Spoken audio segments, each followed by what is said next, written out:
मरुधरा के महासंग्राम में आज हम बात करेंगे मुख्यमंत्री भजनलाल शर्मा के गृह जिले भरतपुर लोकसभा क्षेत्र की। भरतपुर लोकसभा सीट पर 6 प्रत्याशी चुनावी ताल ठोक रहे हैं, लेकिन कड़ा मुकाबला बीजेपी और कांग्रेस के बीच ही देखने को मिल रहा है। भरतपुर में चुनावी सभाओं के शोर के बीच किसका दावा कितना मजबूत नजर आ रहा है, करेंगे सभी सियासी समीकरणों और तमाम पहलुओं की बात हमारी इस खास रिपोर्ट में। भरतपुर के महामुकाबले में कौन जीतेगा जंग? क्या जाट आंदोलन बदल सकता है चुनावी रुख? सीएम भजनलाल के गढ़ में कौन मारेगा बाजी?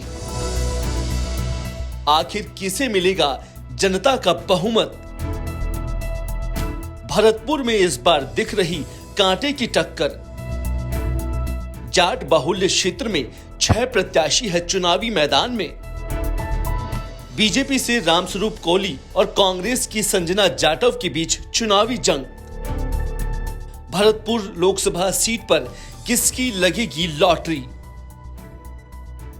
राजस्थान की भरतपुर लोकसभा सीट भी इस बार राजस्थान में सबसे खासी लोकसभा सीट मानी जा रही है, क्योंकि इस लोकसभा सीट पर कभी भी एक पार्टी का वर्चस्व नहीं रहा। यहाँ खुद 7 बार भारतीय जनता पार्टी का कब्जा रहा है, तो कई 6 बार कांग्रेस का और 2 बार जनता दल और 2 बार निर्दलीय प्रत्याशी यहाँ से सांसद बनकर रह चुके हैं। सीट पर कभी भी किसी भी एक पार्टी का वर्चस्व नहीं रहा। ऐसे में यहाँ पर इस बार रोचक मुकाबला इसलिए भी है क्योंकि इस सीट पर इस बार अनुभवी वर्षे से एक महिला नेता को उतारा गया है। सीट पर भारतीय जनता पार्टी की तरफ से रामस्वरूप कोली को चुनावी मैदान में उतारा गया है। 2014 से यहाँ पर सांसद है, तो वही इस बार कांग्रेस की तरफ से संजना जाटव को चुनावी मैदान में उतारा है। संजना जाटव खुद 2015 से 20 तक प्रधान रह चुकी है और विधानसभा चुनाव में कठुम्बर विधानसभा सीट से चुनाव लड़ी थी, लेकिन कुछ 400 कुछ वोटों से संजना जाटव की हार हुई थी। लेकिन ऐसे में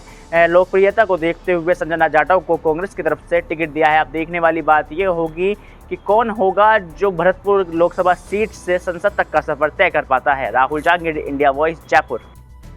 भरतपुर लोकसभा सीट को लेकर बीजेपी भले ही अपने विजय रथ पर सवार है, लेकिन राह में मुश्किलें भी कुछ कम नहीं है। सबसे बड़ी मुश्किल तो यहाँ की परंपरा है। दरअसल भरतपुर लोकसभा क्षेत्र में आज तक कोई भी पार्टी हैट्रिक नहीं लगा पाई है।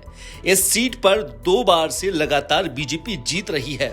अब तीसरे चुनाव को लेकर बीजेपी के नेताओं में सुगबुगाहट जारी है।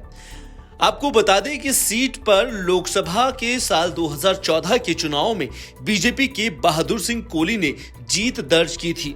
वहीं 2019 के चुनाव में भाजपा की ही रंजिता कोली से ये चुनाव जिताया गया था।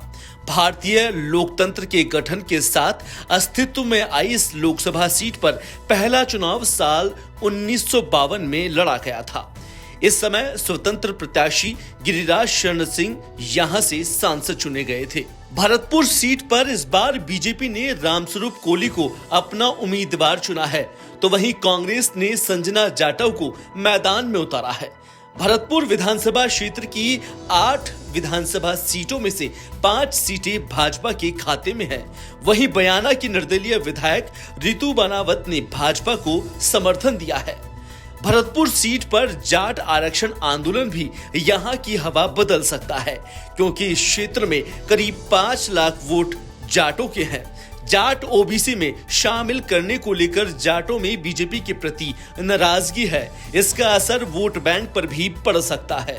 भरतपुर लोकसभा सीट के इतिहास की बात करें तो इस सीट पर अब तक 17 लोकसभा चुनाव में 7 बार कांग्रेस, 6 बार भाजपा और 4 बार अन्य ने जीत हासिल की है। इस लोकसभा सीट ने देश को बड़े दिग्गज नेता दिए। उनमें बात चाहे इंदिरा गांधी कैबिनेट में मंत्री रहे बाबू राज बहादुर की हो, या फिर राजीव गांधी सरकार में मंत्री बने राजेश पायलट की, या विदेश मंत्री रहे कुंवर नटवर सिंह की। इस सीट पर भरतपुर राज परिवार का खासा दबदबा रहा है। यही वजह है कि इस सीट से विश्वेंद्र सिंह, उनकी पत्नी दिव्या सिंह, उनकी चचेरी बहन कृष्णेंद्र कौर दीपा भी सांसद रह चुकी है।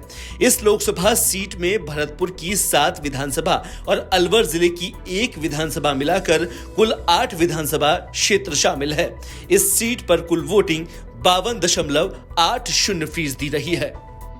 भरतपुर लोकसभा क्षेत्र में अब जनता का क्या मूड है, ये देखने वाली बात होगी कि मतदाताओं ने आखिर किसे अपना वोट और समर्थन देकर जीत का ताज पहनाया है। आज के लिए फिलहाल इतना ही। सत्ता के महासंग्राम में आगे फिर हाजिर होंगे दूसरी लोकसभा सीटों के सियासी गणित के साथ। तब तक देखते रहिए इंडिया वॉइस राजस्थान।